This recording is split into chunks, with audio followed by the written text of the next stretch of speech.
आपको बता दूं, ये जो एनजीओ है ये पिछले 2020 से जो है ये एनजीओ जो है यहाँ पर जो है ऑफिस बना के कार्यरत है। और इस ऑफिस के ज़रिए कोरोना काल से लेकर अब तक जो है बहुत मोटी रकम का उगाही किया जा रहा है, लेकिन बहाली के नाम पर अभी तक किसी को एक पैसा भी सैलरी नहीं दिया गया है। जैसे कि आपको बता दें कि मैं एक इस समाज का शिक्षित एक युवा हूं, और मैं ये कहना चाहता हूं कि जो है मैं ये बताना चाहता हूं कि अगर इस समाज में अगर ठगाई का शिकार होता है तो इसके जिम्मेदार जो शिक्षित लोग हैं वो होते हैं। तो मैं आपको यही कहना चाहता हूं कि इस एनजीओ में जो है अब तक जो है बहुत सारी बहाली हो रही है, लेकिन सैलरी किसी को नहीं मिल रहा है और मोटी रकम की उकाई हो रही है। और जहां तक देखा जाए ये जो है हमें को संदेह लगा तो हम लोग जो है इसको जो है लिख के दिए, माननीय सांसद महोदय के यहाँ लिख के दिए, फिर जो है एसपी साहब के यहाँ, ये डीएम साहब के यहाँ।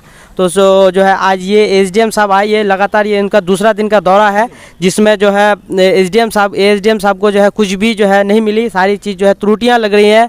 और आगे की कार्रवाई जो है हमें आश्वासन दिया गया है कि आगे की कार्रवाई जो है सुचारू रूप से चलते रहेगा और जो है इसका जो है पूरा ये होगा। मैं आपसे ये जानना चाहता हूँ सर, ये जो है महामाया मेमोरियल फाउंडेशन में कोई तविश अख्तर नाम से जो है आवेदन दिया था सर, उसके उपरांत आप जो है सर ये लगातार दूसरा दिन आप यहाँ पे आए हैं इस संस्था पे सर, तो सर आपका में क्या मिला सर?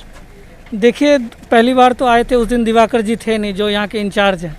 उनसे फ़ोन पे बात हुई, वो बोले कि बुधवार को आएंगे यहाँ पे और कागज़ दिखाएंगे। बुधवार को फिर हम आए हैं, फिर आज भी कागज़ नहीं दिखा रहे हैं। फ़ोन पे किससे बात करवा रहे हैं कि सुजीत कुमार है, कोई पटना में बैठा है, उनको इंतज़ार भी किया गया कि आप 10 मिनट में कागज़ भेजिए व्हाट्सएप पे, कागज़ भी नहीं भेज रहे हैं। तो इनसे पूछा गया कि आपको जो रजिस्ट्रेशन मिला है तो कोई कागज़ तो दिखाइएगा, और क्या काम करने के लिए मिला गया है। यहाँ बच्चे इतने शिकायत कर रहे हैं, 2,500 रुपया लिया जा रहा है और उनको रसीद 1460 का दिया जा रहा है, तो बीच में 1,000 रुपया कहाँ चला जा रहा है।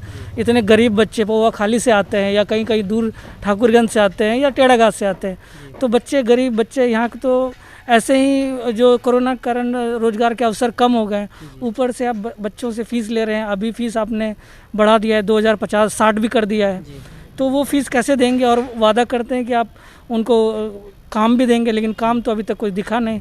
आपने इतनी फ़ीस ले लिया कि लाखों में फ़ीस ले लिया है। हमने कोई बैलेंस शीट मांगा कि कोई बैलेंस शीट दिखाइए, तो बैलेंस शीट भी नहीं दिखा रहे, कोई कागज़ नहीं दिखा रहे। तो मुझे लग रहा है कि प्रथम दृष्टया इसकी जाँच और गहराई से होनी चाहिए और इसको ढंग से तहकीकात करने की ज़रूरत है।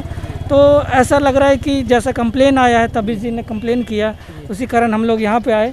तो ऐसा लगता है कि ये एनजीओ ऐसे ही चल रहा है और उगाही करके मुझे लगता है कि भाग ना जाए, तो उससे पहले ही ताकि इनका तहकीकात हो जाए। और जो बच्चों से जबरन मेरा और एक सवाल है सर मेरा सवाल ये है कि जो है आप आज ये लगातार दूसरा दिन आए सर, आपको ऐसा गवर्नमेंट के द्वारा क्या इन लोगों को अलाउ किया गया वो उस विषय में बात करना चाहता हूँ। जो यहाँ पे सर्व शिक्षा अभियान है, अजीत शर्मा से भी फ़ोन पे बात की, वो उनके संज्ञान में था कि ये मुजाहिद साहब ने पहले बंद भी कराया था, ये कोरोना काल में हंगामा हुआ था, बंद भी हो गया था, लेकिन ये फिर से चला रहे हैं खोल के।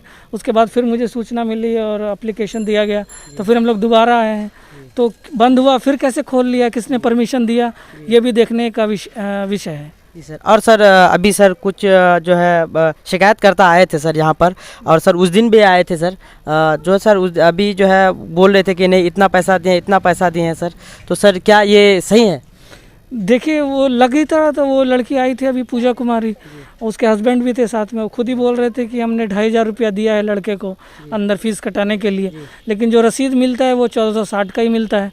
तो 1,000 बीच में कहाँ चला गया? यानी जो आपके लड़के बाहर घूमते रहते हैं वो फीस ज़्यादा लेते हैं, 1400 रुपये वहाँ जमा करते हैं, 1,000 अपनी जेब में डालते हैं, या तो वैसा चल रहा है। और दूसरी बात कि आपने अभी तक किसी को नौकरी नहीं दी है और पैसा ही कलेक्शन अभी तक करते जा रहे हैं।